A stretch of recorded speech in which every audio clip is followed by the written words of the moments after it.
Hello everybody, it's Andrew Gilchrist at Lost World Adventures, and we are doing our first live broadcast from Lost World Adventures in Decatur, Georgia. And today is the 5th of August, and as many know, that is the first day of the Rio Summer Games in Brazil. And Rio has been building up to this for 7 years, since they were awarded the Games by the IOC. But in many ways, they've been preparing for this for longer. And just recently, Rio has hosted the World Youth Day in 2013. They hosted the World Cup in 2014. They also had the Pope who came to visit recently, and culminating in the Summer Games, which begin tonight. If you guys want to take a look on Google, you'll see some pictures of about 1.5 million people sleeping on the beach in Rio prior to the Pope's arrival. So Rio's definitely handled large crowds, and I think that they will be able to handle the Summer Olympics. We're here in Atlanta, and 20 years ago we hosted the Summer Games here, and prior to the Games there were a lot of people who were naysaying about the Games. The traffic was going to be terrible, the crowds were going to be awful. It was going to be difficult to get from one event to the other. We wouldn't be able to get tickets. You know, pretty much the same kind of stuff that they've been saying about Brazil running up to this. And it turned out to be great. I had a fantastic time during the Olympics when they were here in Atlanta. I would say that probably Rio has been more scrutinized than any other Olympics, and partly that's probably because they're being hosted in South America. It's the first time that the Olympics have been hosted in South America. Only the third time that they've been hosted in a city in the Southern Hemisphere. And so I think that Rio has been given some unfair scrutiny running up to the Olympics. The city has done a tremendous amount. I was there in April. The city's done a tremendous amount to prepare for the Games. A lot of enhancements on the infrastructure, mass transit, new light rail systems. They have built even a couple of tunnels to help light rail get from one part of the city to the other.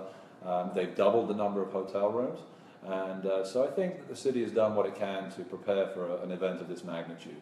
And the people who live in Rio, the Cariocas, are very excited to have the Games there. They're going to be arms open like the Christ Redeemer for people from around the world coming to the city, which begins tonight, for the Games that begin tonight.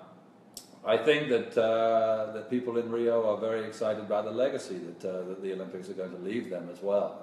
The infrastructure that has been laid out for the city in the build-up to the Games that begin. So I'm excited, and I know that I'm going to bust out of here fairly soon, so I can get home and drink some caipirinhas and sit and watch the opening ceremonies at home. Those who are going to Brazil are at the moment obviously most excited about going to Rio, but I think there are 3 or 4 major areas of the country that people also like to visit. The first area would be the Amazon. People fly into the Manaus in the central part of the Amazon, and they can there embark upon either cruises that go along the Amazon and also the Rio Negro River. And also they can go to lodges which are further upriver in the heart of the rainforest. Iguazu Falls is a natural wonder of the world, and it is pretty much a must-see for anybody that travels to Brazil. And a lot of the folks that we've helped get to Rio this time are also going to Iguazu. Rio is a vast country. Brazil is a vast country and has got several thousand kilometers of beaches, and there are beaches all up and down the Atlantic coast, and they range from small, quaint fishing towns to enormously long palm fringe beaches to cities that have all the infrastructure of major resorts.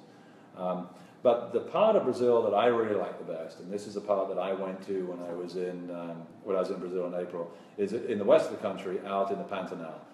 This is the part of Brazil that has got the most soul for me.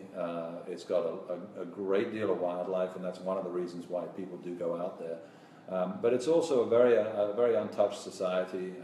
I doubt that much has changed in the way that a lot of the people live out there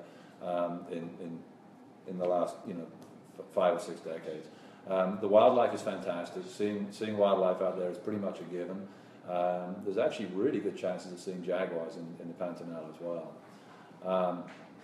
And another little part of the Pantanal is an area called Bonito.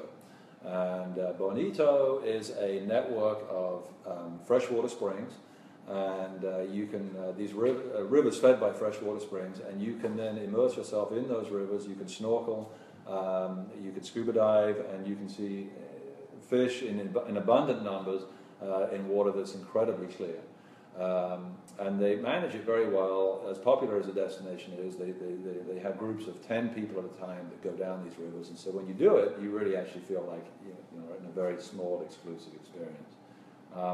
So these are some of the areas of Brazil that people will be exploring while they're in Brazil for the Olympics.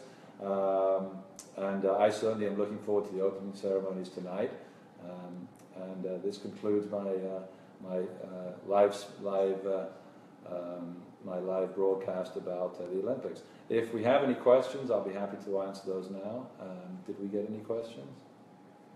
We did not. Okay, well, thanks very much for tuning in, and next time we'll talk about another destination. Bye, everybody.